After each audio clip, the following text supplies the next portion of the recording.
पिछले दिनों 24 जून 2021 को प्रधानमंत्री नरेंद्र मोदी या कहें भारत सरकार ने टॉयकैथन 2021 के प्रतिभागियों को वीडियो कॉन्फ्रेंस के माध्यम से संबोधित किया। प्रधानमंत्री नरेंद्र मोदी ने खिलौनों को बच्चों का पहला मित्र बताते हुए खिलौना उद्योग के आर्थिक और रोजगारपरक पहलुओं को भी रेखांकित किया।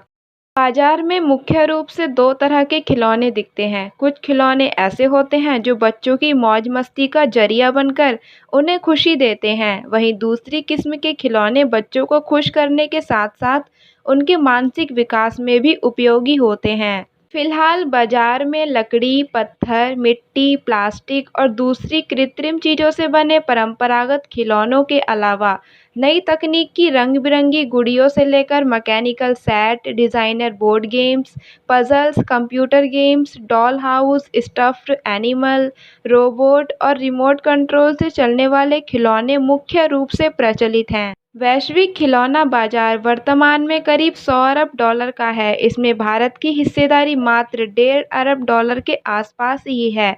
देश में करीब 80% खिलौने आयात किए जाते हैं और उनमें भी 70% खिलौने चीन से ही आते हैं।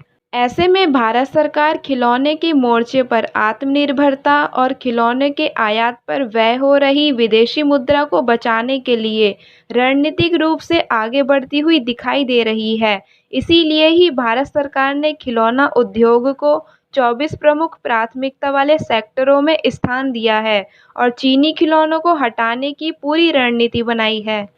केंद्र सरकार के साथ-साथ अब कई राज्य सरकारों के द्वारा भी स्थानीय खिलौना उद्योग को प्रोत्साहन दिया जा रहा है।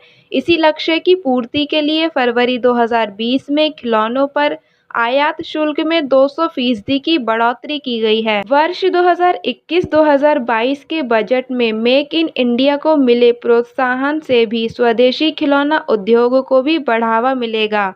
साथ ही भारत सरकार खिलौना कारोबारियों को वैश्विक खिलौना बाजार में भी बड़ी भूमिका निभाने के लिए प्रेरित कर रही है। सरकार की रणनीति है कि सिर्फ घरेलू बाजार में ही नहीं, बल्कि अंतर्राष्ट्रीय खिलौना बाजार में भी भारतीय खिलौनों की छाप दिखाई दे। और खिलौना निर्माताओं से ये अपेक्षा की जा रही है कि वे ऐसे खिलौने बनाएं जिसमें एक भारत श्रेष्ठ भारत की झलक दिखे। उन खिलौनों को देखकर पूरा विश्व भारतीय संस्कृति और पर्यावरण के प्रति भारत की गंभीरता और भारत के मूल्य को समझ सके। भारत सरकार को खिलौना उद्योग में व्याप्त सभी समस्याओं को सुलझाने के लिए उससे संबंधित विभिन्न एजेंसियों के साथ उपयुक्त तालमेल बनाना चाहिए। इसमें कोई संदेह नहीं है कि खिलौना उद्योग में आदिवासियों, महिलाओं और गरीबों को बड़ी संख्या में रोजगार प्रदान करने की क्षमता है। खिलौना उद्योग के लिए वित्तीय पहुंच सुनिश्चित करने के साथ ही उन्हें जीएसटी से राहत देने पर भी विचार करना चाहिए।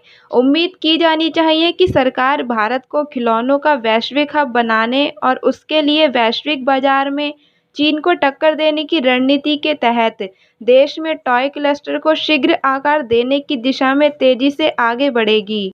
इसके अलावा भारत सरकार खिलौना बनाने वाले कारीगरों के कौशल विकास को प्राथमिकता दे, ताकि नए विचार और सृजनात्मक तरीके से गुणवत्तापूर्ण खिलौनों का निर्माण संभव हो सके। खिलौना उद्योगों का रणनीतिक विकास करके सरकार न केवल देश को खिलौना उत्पादन में आत्मनिर्भर बनाएगी, बल्कि वैश्विक बाजार में अपनी पैठ भी बढ़ाएगी।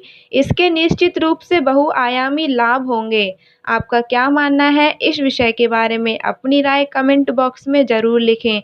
साथ ही वीडियो को लाइक करें, शेयर करें और सब्सक्राइब करें।